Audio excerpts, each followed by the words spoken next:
आइए आइए, जायकेदार बिरयानी खाइए। तभी दो आदमी उसके पास पहुँचे। अरे ये क्या, बिरयानी की प्लेट 10 रुपए? जी हाँ, 10 रुपए प्लेट। कुछ ही देर में उसके ठेले पर भीड़ लग गई और एक बूढ़ा आदमी सबसे आगे आया। बेटा, एक प्लेट मुझे भी दे दो, मैं बहुत दिनों से भूखा हूँ। मुझे खाना खिला दोगे तो तुमको बहुत पुण्य मिलेगा।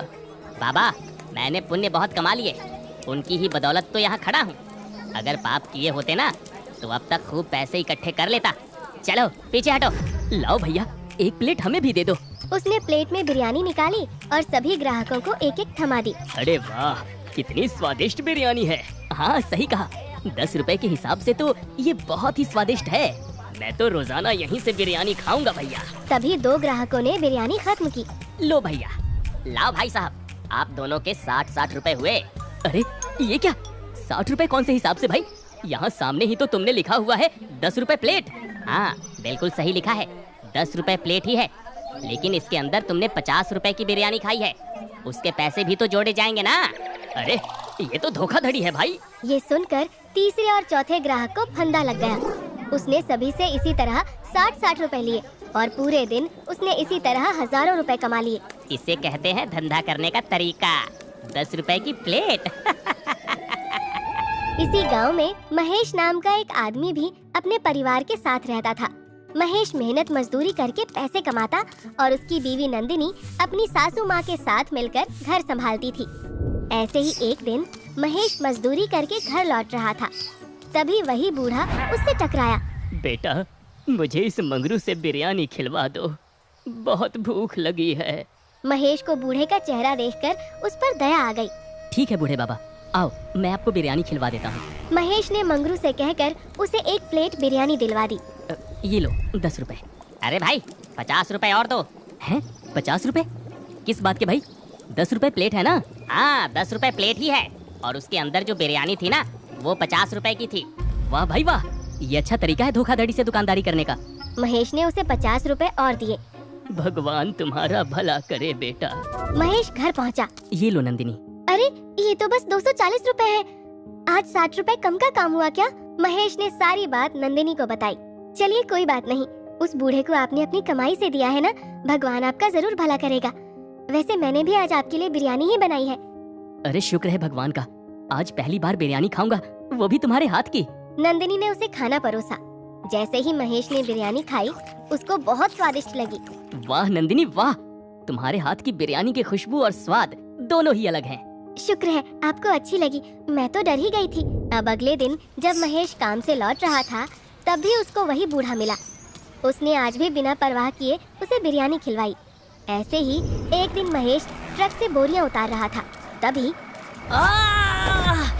अरे महेश का पैर टूट गया। महेश को उसी समय वैद्य के पास ले जाया गया।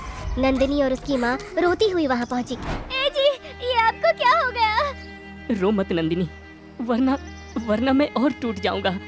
अब इनका चलना फिरना काफी मुश्किल है, लेकिन अगर इनकी दवाई चलती रही तो 3 महीनों में ये ठीक हो जाएंगे। वैद्य जी, अगर मैं चल नहीं पाऊंगा तो घर चलाने के लिए पैसे भी नहीं आ पाएंगे। ऐसे में मेरे इलाज का खर्चा भला कहाँ से आएगा? ए जी, आप फिक्र मत कीजिए, भगवान जरूर कोई रास्ता निकालेगा। नंदिनी महेश को लेकर घर आई और सोचने बैठ गई, ऐसा क्या काम करूं जो घर में पैसे आए और महेश का इलाज भी हो जाए।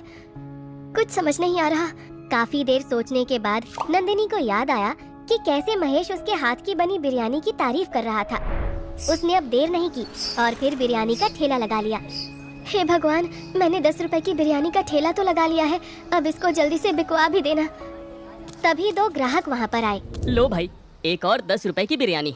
हाँ, ये भी हमें बिरयानी खिलाएगी और फिर मंगरू की तरह बोलेगी कि प्लेट के 10 रुपए और बिरयानी के 50 रुपए अलग हो गए।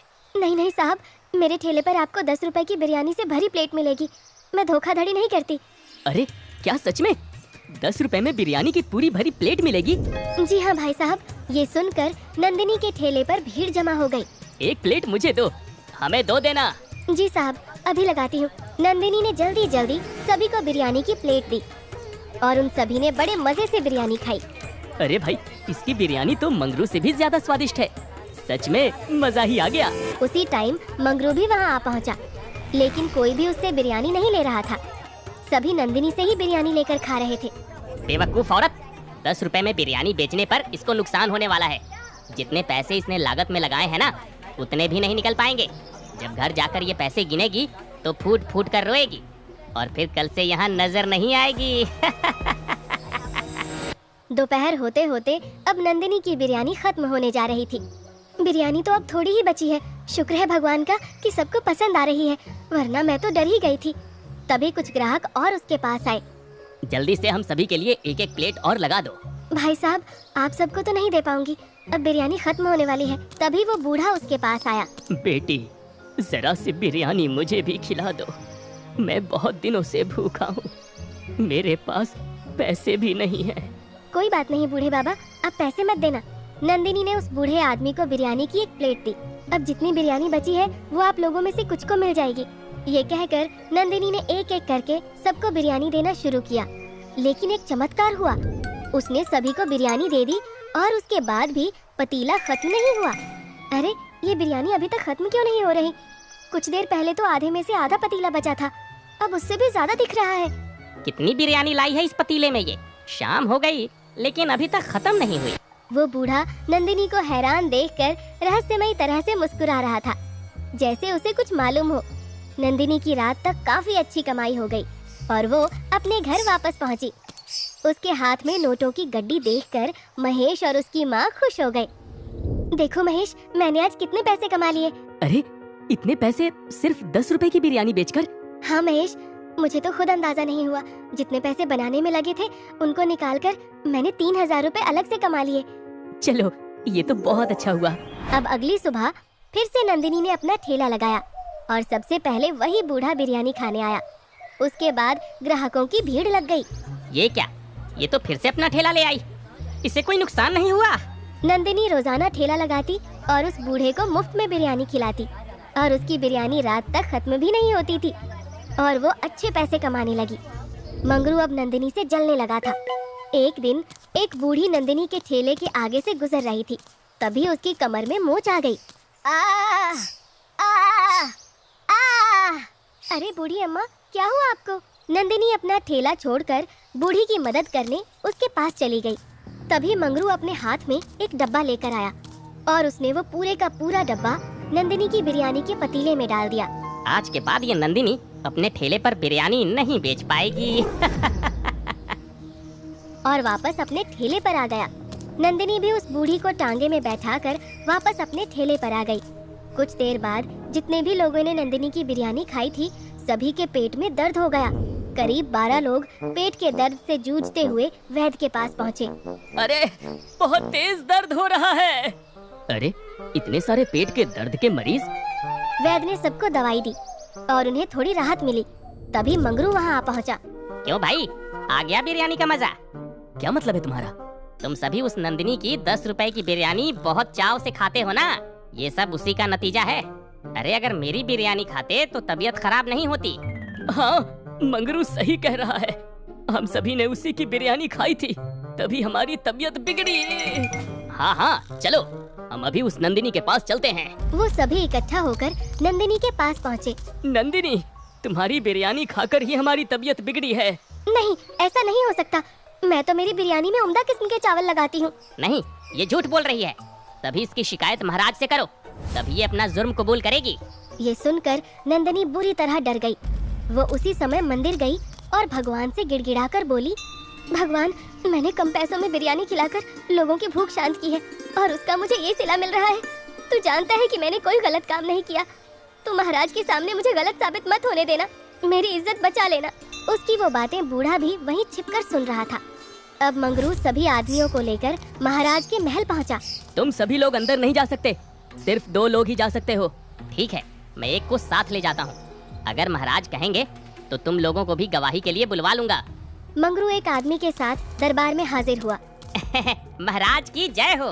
कहिए, क्या समस्या है? तभी वो बूढ़ा आदमी भी दरबार में हाजिर हुआ और सब कुछ देखने लगा। महाराज, हमारे गांव में कई लोगों की तबीयत बिगड़ चुकी है। 10 रुपए की खराब बिरयानी खिलाकर उस बिरयानी वाली ने कैसे सबको नुकसान पहुंचाया है, ये आदमी आपको बताएगा। महाराज, 10 रुपए की बिरयानी के नाम पर उसने हमें ऐसी बिरयानी खिलाई है जिसको खाते ही हमारी तबीयत बिगड़ गई है। हम तकरीबन 12 लोग अभी वैद्य जी से दवा लेकर ही यहाँ पहुँचे हैं।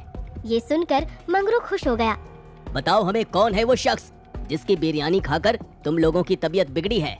महाराज, वो इंसान यही मंगरू है जिसकी बिरयानी खाकर हमारी तबीयत बिगड़ी है। ये सुनकर सभी हैरान रह गए और मंगरू भी चौंक गया। अरे पगला गए हो क्या? मेरी नहीं, नंदिनी की बिरयानी खाकर तबीयत बिगड़ी है तुम्हारी। अरे मैं तो तुमको यहाँ लेकर आया हूँ। नहीं, नंदिनी की बिरयानी तो हम बहुत मजे से खाते हैं। तुम्हारी बिरयानी से तबीयत बिगड़ी है। तुम्हारी ये हिम्मत! महाराज, ये तो पगला गया है। मैं किसी और को गवाह बुलाता हूँ, वो आपको बताएगा कि सच क्या है। मंगरू के कहने पर महाराज ने सभी को अंदर बुलाया।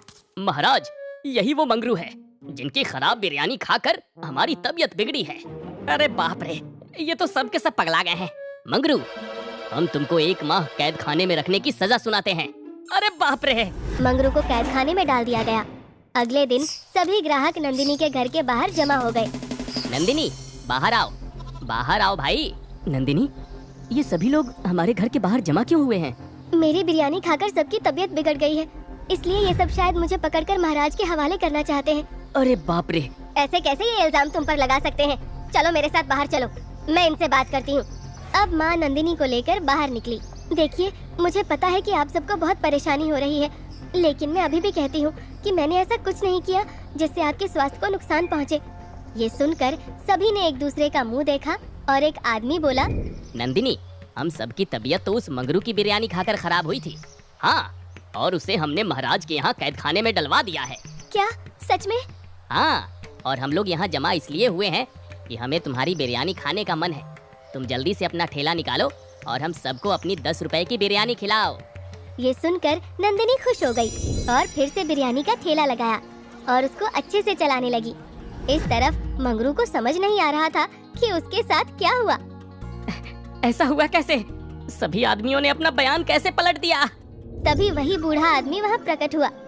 जो दूसरों का भला करते हैं और ईमानदारी से काम करते हैं, उनका बुरा कभी नहीं होता। तुम यहाँ कैसे आए? क्या तुम कोई जादूगर हो? कहीं तुम्ही ने तो ये सब नहीं किया?